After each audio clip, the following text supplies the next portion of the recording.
씻으신 주 이름 찬송합시다.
사랑의 신주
십자가의 모진 고통을 이기시고 부활하신 예수님의 거룩하신 품 안에서 저희를 온전히 잘 지내게 해주시고 이렇게 새 주일을 맞이하게 하사 저희들의 발걸음을 예배당으로 재촉하셔서 주님의 거룩한 존전에 나와서 예배케 하심을 감사와 찬양과 영광 돌려드립니다. 이 시간 알게 모르게 지은 저희들의 모든 죄를 하나님 앞에 내어놓는 회개의 시간이 되게 하여 주옵소서. 은혜로우신 하나님, 우리 교회를 위해서 기도드립니다. 언제나 이 예배당이 주님을 구하는 심정들로 가득 차게 하여 주옵소서. 주님의 은혜를 사모하는 이들의 찬양과 기도가 끊이지 않는 그런 교회 되게 하여 주옵소서. 사랑으로 하나 되어 주님의 말씀을 땅끝까지 전하는 사명을 잘 감당하는 저희들의 교회 되게 하여 주옵소서. 주님, 이 시간 특별히 목사님과 당회를 위해 기도드립니다. 신앙적으로나 인격적으로나 온 성도님들을 지도하시고 양육하시기에 부족함 없는 목사님을 저희에게 보내주시고 장로로 세워주셔서 이분들로 당회를 구성케 하시고 또한 교회의 크고 작은 중대사를 처리해 나가게 하심을 감사드립니다. 주님, 이분들로 하여금 그런즉 선줄로 여기는 자는 스스로 넘어질까 조심하라는 성경 말씀을 기억하여 더욱 겸손히 섬기는 자세를 갖게 하시며 온 성도들을 믿음의 감화로 이끌어 나갈 수 있게 하여 주옵소서. 또한 구하옵기는 새로이 12분의 집사를 세우도록 은혜 베풀어 주심을 감사드립니다. 초대교회 7 집사를 택하여 세계 선교와 교회를 섬기게 하신 하나님, 저희에게도 이 세워주신 집사님들을 통해 그 전통을 이어가게 하시고 스데반 집사에게 주셨던 성령 충만을 주시고 말씀을 주셔서 선을 행하고 진리를 전파하게 하옵시며 그리하여 권사님들과 모든 재직들이 하나 되어 하나님만 바라보고 작은 일에 충성하는 일꾼들이 되게 하여 주옵소서. 주님, 병들어 고통당하는 성도들이 주님의 교회 안에 있습니다. 그들을 위해 간절히 기도하오니 주님의 사랑과 능력으로 아픈 이들을 치유하시어 건강한 몸과 영혼으로 이 예배당에 돌아올 수 있게 은총 베풀어 주옵소서. 또한 돌보는 그의 가족들을 위로하여 주옵소서.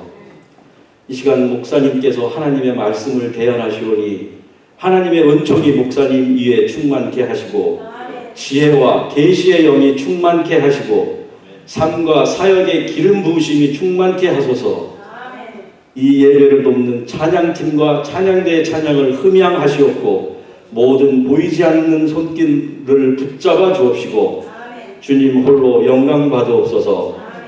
이 모든 말씀 살아계신 예수 그리스도의 이름으로 간절히 기도드렸습니다. 아멘.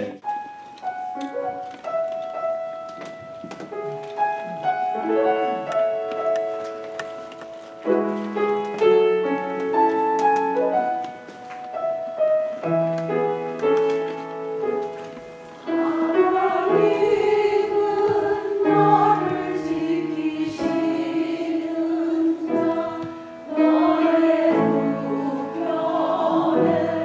눈을 대시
오늘은 요한복음 20장 19절부터 21절까지 말씀을 교독으로 봉독하시는데 그 절은 함께 봉독하시겠습니다.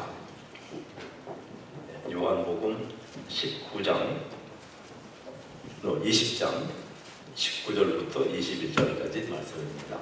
제가 첫 절을 봉독하겠습니다. 이날 곧 안식 후 첫날 저녁 때에 제자들이 유대인들을 두려워하여 모인 곳에 문들을 닫았더니 예수께서 오사 가운데 서서 이르시되 너희에게 평강이 있을지어다. 이 말씀을 하시고 손과 옆구리를 보시니 제자들이 주를 보고 기뻐하더라. 함께요. 예수께서 또 이르시되 너희에게 평강이 있을지어다. 아버지께서 나를 보내신 것 같이 나도 너희를 보내노라. 아멘.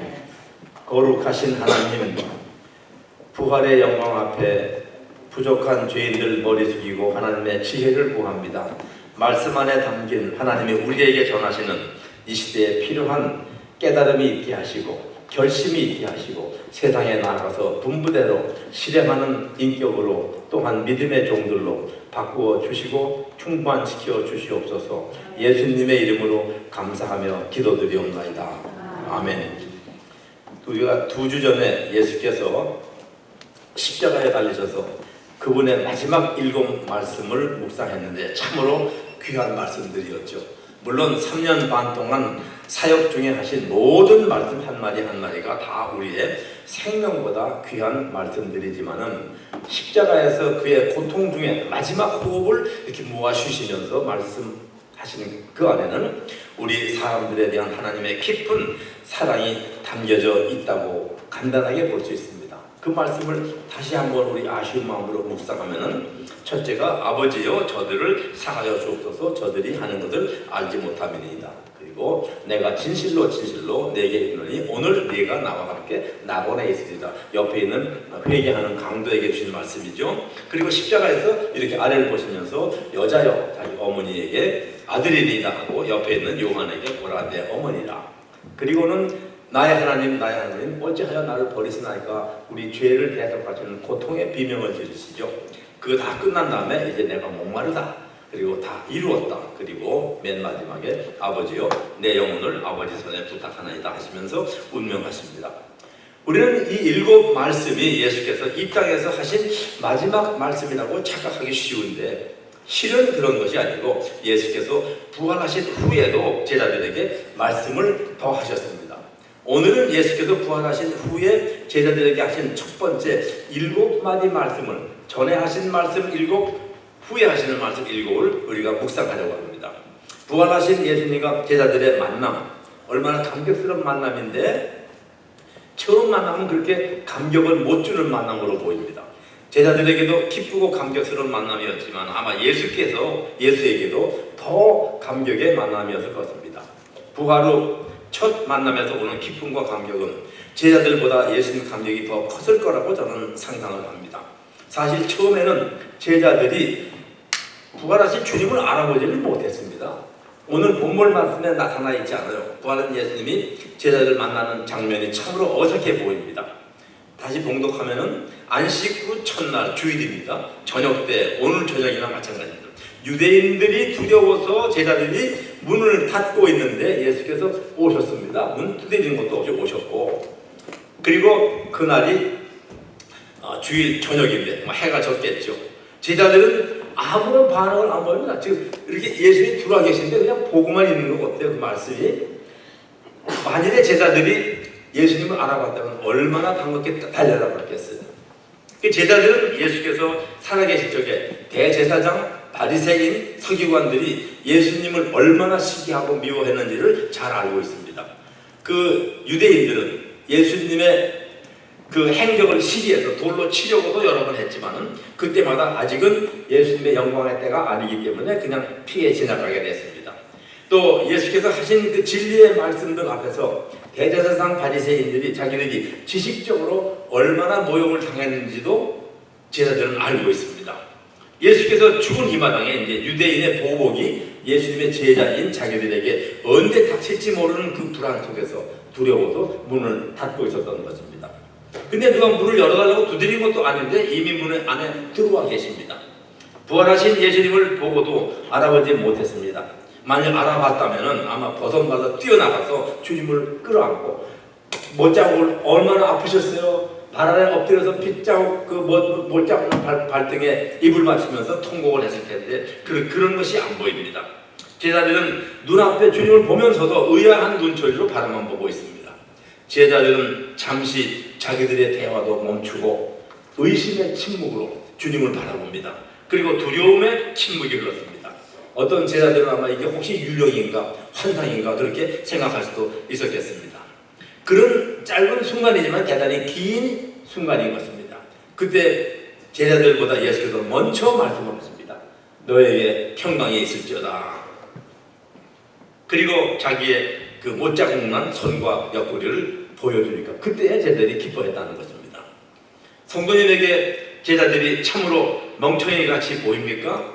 제자들 그 하는 행동을 보면은 참으로 잘못된 것입니다. 그러나 우리가 제자들을 나무라거나 비평할 입장은 안 됩니다. 왜냐하면 우리도 세상 걱정으로 마음이 흔들리면 주님을 보고도 못 볼 때가 많이 있습니다. 또 세상 것에 욕심이 내 마음에 잉태하면 주님의 모습을 보고도 알아보지 못합니다. 또는 내가 세상의 이해타산으로 내 감정이 상해 있을 때에도 눈에 보이는 예수님도 볼 수가 없는 실수를 저지릅니다. 우리가 분명하게 알아야 할 것은 우리는 부활하신 예수님을 믿는 것입니다. 물론 십자가에서 흘리신 피의 희생은 값지고 또 골고다 십자가에서 하신 마지막 7 말씀을 포함해서 3년 반 동안 하신 모든 말씀과 행하신 이적은 진리이며 생명입니다.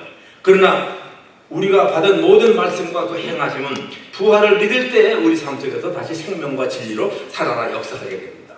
부활 신앙이 없는 사람에게는 예수님의 그 전에 하신 말씀은 훌륭한 지식에 머무를 위험이 있는 것입니다. 예수님의 부활 후에 처음 하신 그 7 말씀을 저는 요한복음에서 이렇게 정리해 봤습니다. 20장 19절 20절에 너희에게 평강이 있을지어다 제일 먼저 말씀이시고 그 다음에 20장 21절에 아버지께서 나를 보내신 것 같이 나도 너희를 보내노라. 20장 22절에 성령을 받으라 하시고 20장 27절에 믿음이 없는 자가 되지 말고 믿는 자가 되라. 도마하게 하신 말씀이죠. 그 다음에 20장 29절에 나를 본고로 믿느냐 보지 못하고 믿는다는 복되다 하시고 마지막 6번째 말씀이 21장 15, 16, 17인데 그저 내 양을 먹이라. 물론 내 양 치라 같은 내용의 말씀이죠. 21장 19절에 그 다음에 마지막으로 나를 따르라 하시는 7째 말씀입니다. 물론 다른 복음서에서는 갈릴리에서 만나자라는 말씀이 있지만 그것은 천사들을 통해서 직접 아니고 천사들을 통해서 막달라 마리아와 또 여자들에게 하신 말씀입니다. 이 첫 번 7마디 말씀은 부활을 믿는 우리에게 성도님들에게 세상을 이기는 능력의 원천이 되고 세상을 향한 믿는 자들의 소명이 있고 그 소명을 감당하는 길, 곧 성령을 믿음으로 받고 나서 주님을 따르는 명령이 있습니다. 이 말씀들은 교훈이 아니라 계명입니다. 우리가 믿음 생활을 바르게 하는데 근간이 되는 명령인 것입니다. 십자가 상에서의 7 말씀이 우리를 사랑하셔서 주시는 구원의 약속이었다면 부활하신 후의 7 말씀은 그와는 대조적으로 구원받은 백성들에게 주시는 소명이 강조되고 있다는 것입니다. 첫 번 말씀이 평강입니다. 히브리 말로 샬롬, 우리는 다 아는 단어죠. 근데 샬롬은 유대인들이 평범하게 사용하는 인사말입니다. 예수님은 언제나 평범하고 쉬운 생활 용어를 통해서 하늘의 비밀을 담아서 말씀하셨습니다. 씨 뿌리는 비유, 포도원의 비유, 선한 사마리아인의 비유, 낙타와 바늘귀로 부자가 천국에 가는 것이 어렵다고 가르치시고 사람 낳는 어부 등등 어려운 단어를 사용하신 적이 없습니다. 언제나 평범하고 쉬운 말들로 하늘의 비밀을 담아 가르치셨는데 이 평범한 말, 평강이라는 말에는 이런 내용이 하나님이 당신을 축복하시기를 그런 소원이 담겨져 있는 것입니다. 특히 무슨 말을 누가 어느 때 하느냐에 따라 대단히 중요한 의미가 전달되는데 신약에서 하나님이 사람들에게 평강을 주신다는 말은 언제나 예수님의 죽으심과 부활을 통해서 이루어진 평강을 담고 있습니다. 오늘 본문 말씀에서 너희에게 평강이 있을지어다에서의 평강은 예수님이 십자가의 순환을 이기신 후의 평강입니다. 즉 십자가의 승리는 생명의 승리요, 사랑의 승리요, 평화의 승리임에 우리는 아무런 의심이 없습니다. 그래서 부활 후 제일 먼저 찾아오신 곳이 두려워서 문을 닫고 불안과 공포에 떨고 있는 제자들이었는데, 예수님은 나흘 전 골고다를 향해 떠나시기 전에 제자들이 두려워하는 것을 아셨습니다. 그래서 떠나시기 전에 십자가 순환 전에 요한복음 14장 1절에 너희는 마음에 근심하지 말라 하나님을 믿으니 또 나를 믿으라 그러죠. 그리고 14장 조금 내려가 16절에는 내가 가서 아버지께 구하겠으니 그가 다른 보혜사를, 하나님께서 다른 보혜사를, 성령님을 너에게 보내시어 너와 함께 있게 하리라 하셨습니다. 주님의 부활을 보고도 두려움에 쌓여있는 제자들에게 가장 필요한 것은 마음의 평강이었습니다. 그 다음에 성령을 받으라 말씀하시는데 바로 나흘 전에 약속하신 보혜사를 주신 것입니다. 성령은 여러분도 아시지만 제자들에게 지혜를 주셔서 예수님이 말씀하신 그 진리에 관해서 바른 이해를 도와주고, 성령은 우리의 죄와 심판에 대하여 지적할 뿐만 아니라 우리가 회개하고 감동으로 주님 앞으로 돌아오도록 인도하시는 능력이 있고, 사람을 겸손하게 만들어서 주의 일에 더욱 힘쓰게 하심으로써 믿음의 진도가, 다른 말로 거룩해지는 성화 과정이 이루어지게 하시고, 한 가지 더 예수님의 음성을 더 잘 듣게 하심으로써 하나님의 기쁘신 것까지도 통달하게 하는데 도와주시는 능력을 가지신 분이 성령님인 것입니다. 성령님이 우리에게 주는 것은 하나님의 뜻을 아는 지식만이 아닙니다. 성령님은 우리가 어떠한 사람이 되어야 하느냐를 밝혀주시는데 그치지 않고 그렇게 되도록 능력도 주신다는 것입니다.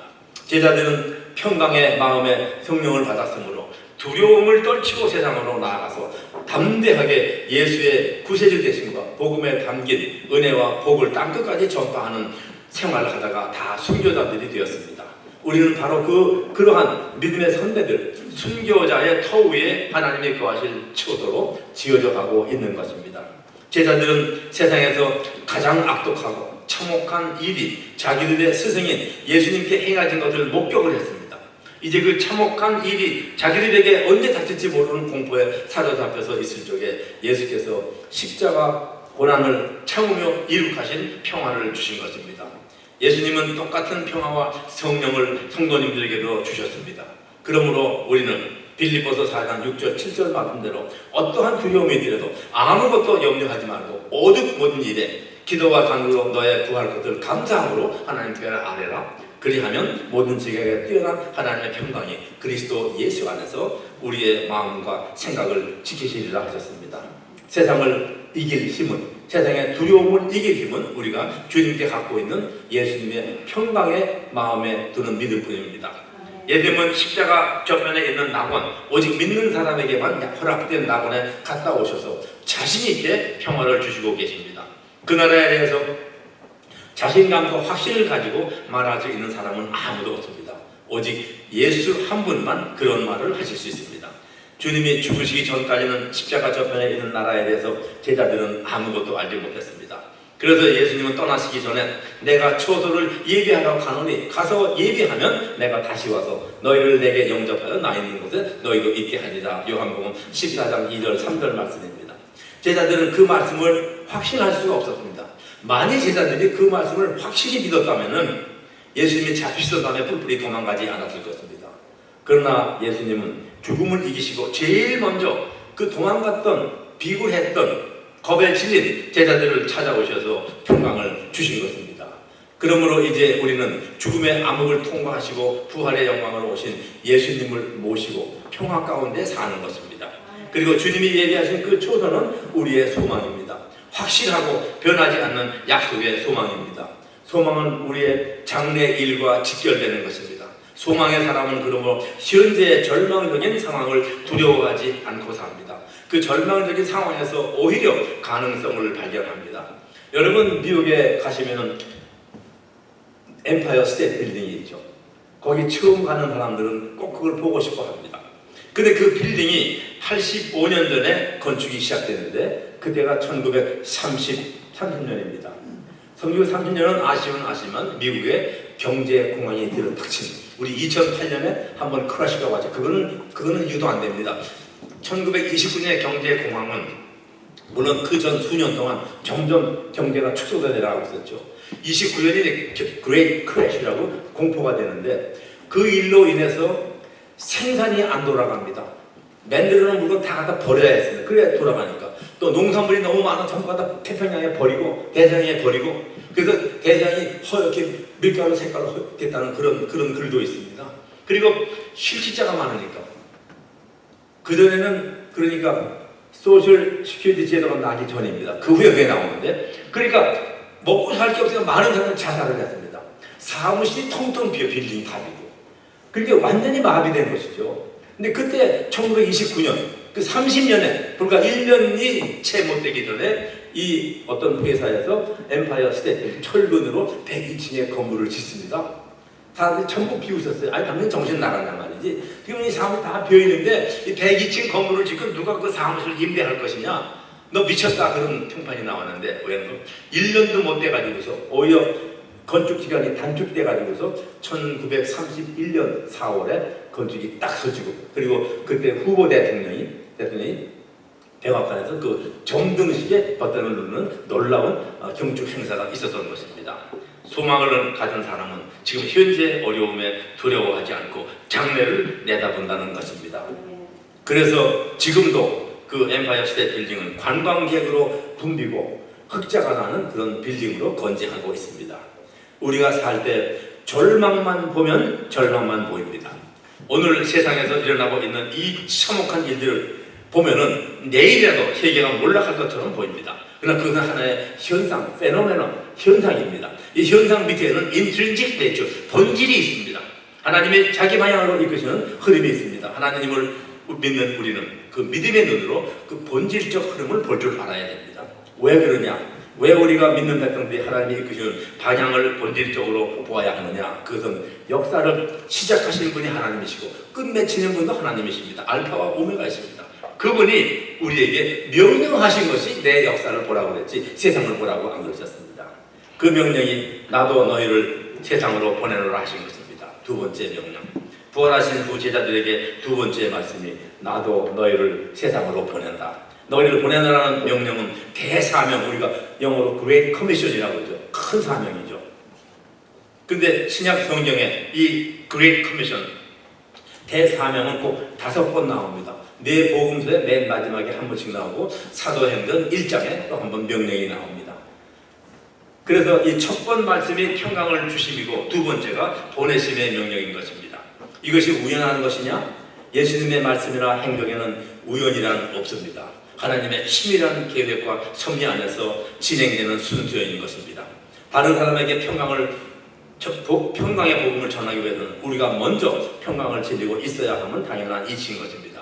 평강은 전해야 할 선물이고 전하는 자세, 방법 또한 중요합니다. 그래서 하나님께서 맡기신 이 선물, 평강의 선물, 함부로 취급해서는 안 됩니다. 그것을 예수께서 당부하시는 것이 아버지께서 나를 보내신 것 같이 이 같다는 거 우리가 주목해야 됩니다. 아버지께서 나를 보내신 것 같이 나도 너도 똑같게 너희를 보내노라.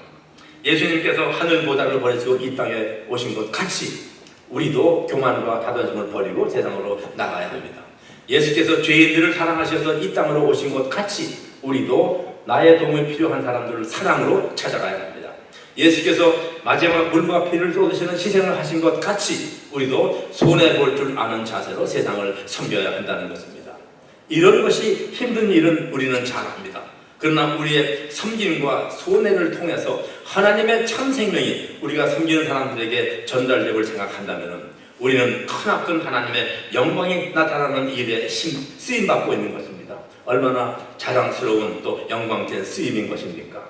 그 수고와 섬김과 희생에는 성도님도 예수님과 같은 자리에 앉게 되는 영광이 약속되어 있습니다. 제가 늘 암송하기를 즐겨하는 계시록 3장 21절 말씀, 이기는 그에게는 내가 내 보좌에 함께 해주기를, 예수께서 내가 이기고 아버지 보좌에 함께 앉는 것과 같이 하리라. 우리는 영광의 날에 예수님과 하나님과 바로 똑같이 앉는 자리에 앉게 되는 약속이 우리에게 주어져 있습니다.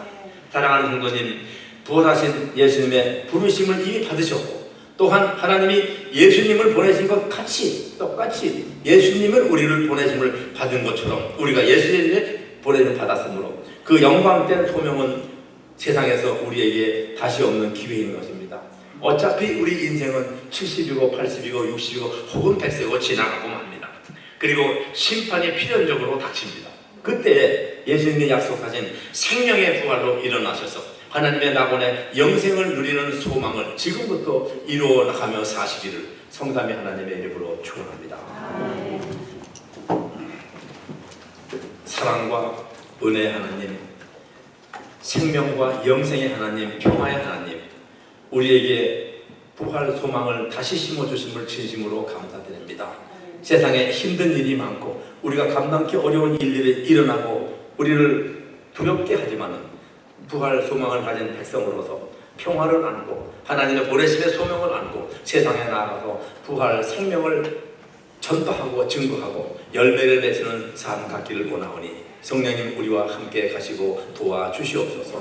잭슨빌 한인 장로교회 거룩한 부활 사역을 감당할 때 성령님이 인도하심으로 부활 영광 부활 생명이 나타나게 하시고 우리 교회를 통해서 우리 교회 사역을 통해서 죽어가는 많은 영혼들이 하나님의 생명의 열매, 부활의 열매, 영광의 열매를 찬송하며 돌아오는 놀라운 은총의 역사를 이룩하여 주시옵소서. 다시 사신 예수님의 이름으로 감사하며 기도드리옵나이다. 아멘.